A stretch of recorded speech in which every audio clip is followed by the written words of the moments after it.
it made it here from Washington out to sunny Cape May, New Jersey. But it is about 25 degrees outside right now. I'll show you what happened with the hood.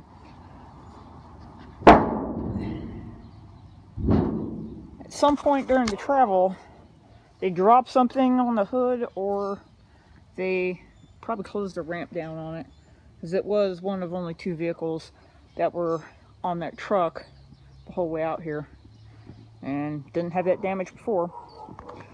Anyway, as you can see, I got the bed off the other day, and overall that bolt wasn't that bad, but as you can see, it was pretty rusted through. I'll show you on the bed in a moment. Bushings inside, the leaf spring's pretty shot, and everything looks pretty just nasty. I've got the rear differential coming out here sometime this week. I'm going to take it down to Goodyear. They're going to replace the seals and the bearings for me because I don't have the equipment. And this is exactly why. It's because that thing has been leaking for about 2 years. Previous owner didn't fix it. I bought it, got sick, and this thing sat in storage for 2 years until I finally got it sent out here to New Jersey. Alright, so interior. Custom cab. Obviously I don't think that suits the original cover. And the mice have gotten into it. And the original fuel tank is still back here. It kind of smells like gas, so I'm going to have to pop that out and change all the rubber on it. Missing a headliner. A little bit of rust going on up there. And let's see what else.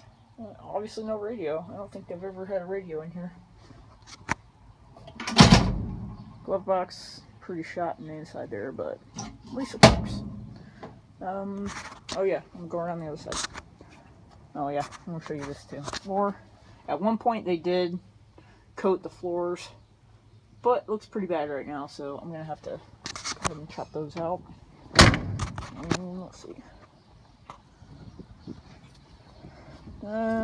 Tires, not a fan of the wheels, but the tires are acceptable. They came with the truck. They were not bad.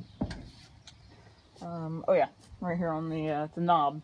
So all these knobs were on here when I purchased the vehicle, and the day it was dropped off or picked up by the transportation company, at some point they broke it off and threw it up there.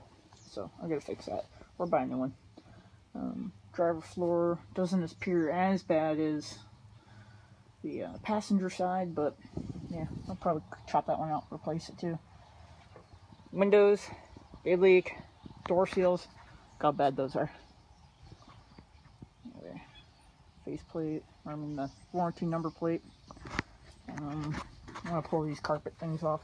Inside, looks like somebody painted in some kind of encapsulator or some kind of deadening material, but it's full of debris down there. I gotta pop those out.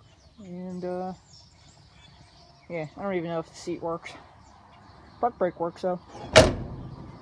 Underneath, it's loud, it starts, but as you can see, it's just got a cherry bomb. The rest of the exhaust fell off at some point. And cab mounts don't look too bad, but obviously we'll know more when we get to that point. But right now I'm working on the bed. I'll take in the garage and show you that part too. But anyway, that's that part. Pardon the mess for the garage here. Just the other day ripped the bed off the truck and spent a few hours trying to persuade a few bolts. So anyway, my jury-rigged version of getting this bed off, I just use a couple cargo straps that have a rating of about 400 pounds. Strapped them on down below. Put them on this second-hand A-frame I got with this engine hoist, and lifted it off the truck. So as you see, I had to cut a hole in the bed here because of that bolt. Just could not get it out. A few others needed a bit of grinder persuasion, and overall it doesn't look too bad. I've got new corners coming for down here. Got them from New England Speed Shop, I think. Anyway, you can find them online. And here, this side too. But pretty bad.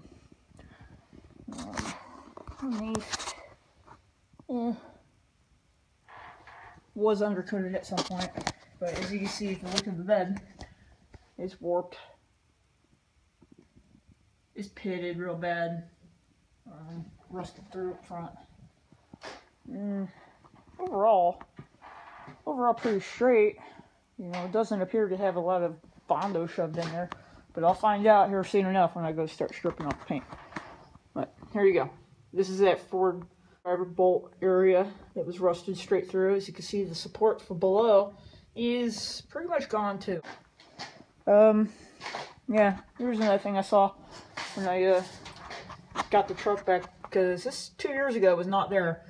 They had actually a little bit more paint on it, but over 2 years of sitting outside in the elements, rain, snow of the Northwest, more paint wore off, and sure enough, there's a stamp right there from Ford. It says 12/11/1962, and I'm assuming that's the stamp for whatever manufacturing plant made the bed. And alright, look at the mess I made here. This is just taking off the forward bulkhead off of the bed. And it wasn't horrible.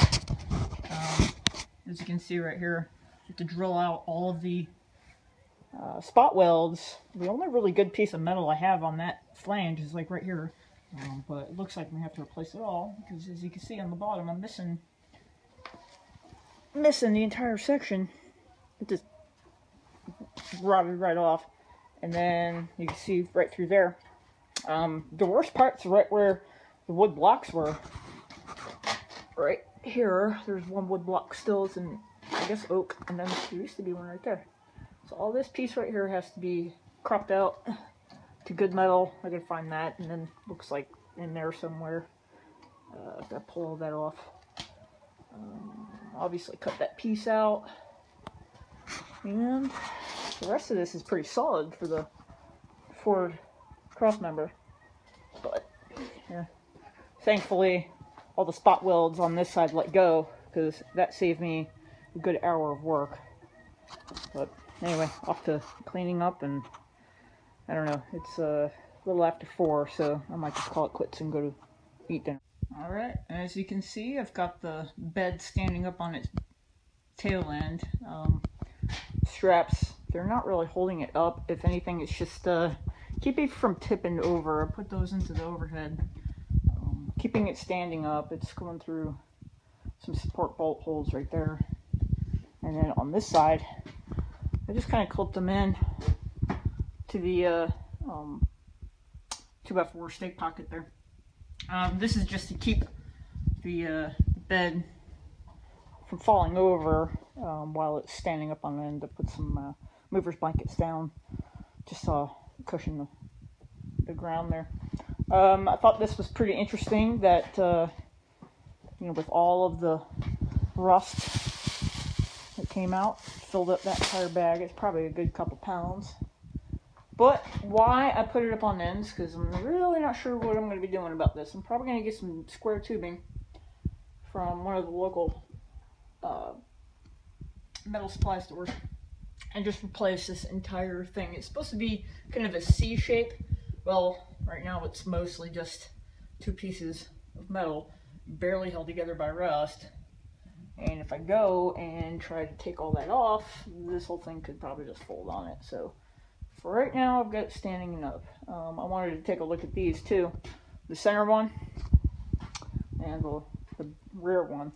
They appear to be okay. However, I have not attempted to pull the bed floor away from those yet. They are a little bent, so I'm going to have to look at straightening those out. Overall, bed sides appear to be fairly straight. I haven't found any Bondo yet, but I really haven't dug into it. I'm waiting for some sanding blocks to show up. Anyway, filling some holes here eventually. These hit tie downs. And anyway, I thought this was pretty interesting too. That this is the Ford bulkhead piece, and drilled out the spot welds all the way around. And as you can see, missing big chunks of metal, so those all need to be cropped out and replaced. But what I thought was cool was, you see that K there is actually the code for the paint of the color here, and that is driftwood gray.